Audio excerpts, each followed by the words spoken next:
खाओ पियो एंजॉय करो बस। ऐसी पीढ़ी के लिए इन 6 आवश्यकों के माध्यम से अगर आपने संस्कारित एक बार कर दिया तो यही संस्कार इनके जीवन को आगे बढ़ाएंगे।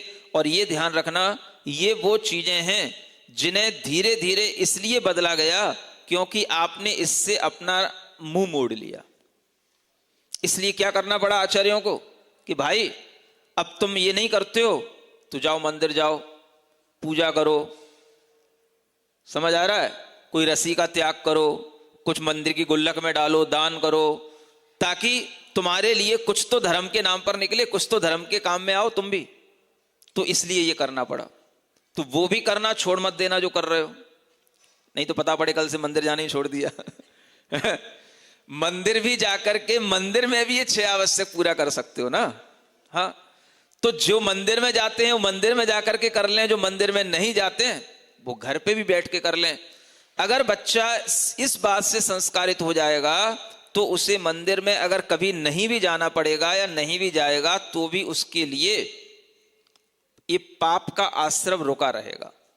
ये बड़ी चीज है। इसलिए इन 6 आवश्यकों में कहीं पर भी कोई ऐसी चीज नहीं है जो आपको लंबा समय लगाए।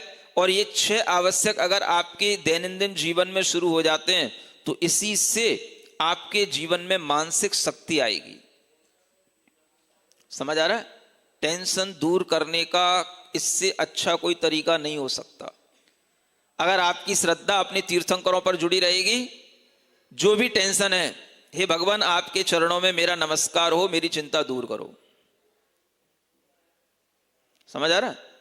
और कहीं कुछ करने की जरूरत नहीं है। बस ये आपके अंदर का भाव ही उस चिंता को दूर करने वाला होगा और इसी से आपके परिणामों में शुद्धि बनेगी, इसी से आपके अंदर विशुद्धि आएगी।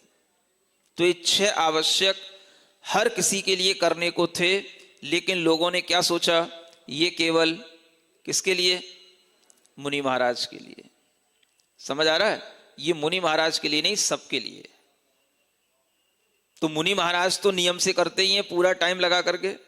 आपको भी जितना टाइम बने उतना करते हुए ही इसको करोगे तो आप श्रवण संस्कृति जो कहते हैं, माने श्रवणों के अनुसार चलना, तब आप कहोगे कि हम भी श्रवणों के अनुसार चलने वाले हैं, क्योंकि जो श्रवण करते हैं वही हम करते हैं। तभी तो श्रवणों के उपासक कहलाओगे आप लोग। श्रावक को क्या कहा जाता है? उपासक कहा जाता है। किसका? श्रवणों का, मुनियों का। उपासक का मतलब वही होता है कि जो मुनि महाराज कर रहे हैं वही मैं भी कर रहा हूं, लेकिन कम टाइम में जल्दी करने का भाव रहता है बस, लेकिन करता वही हूं जो मुझे करना है।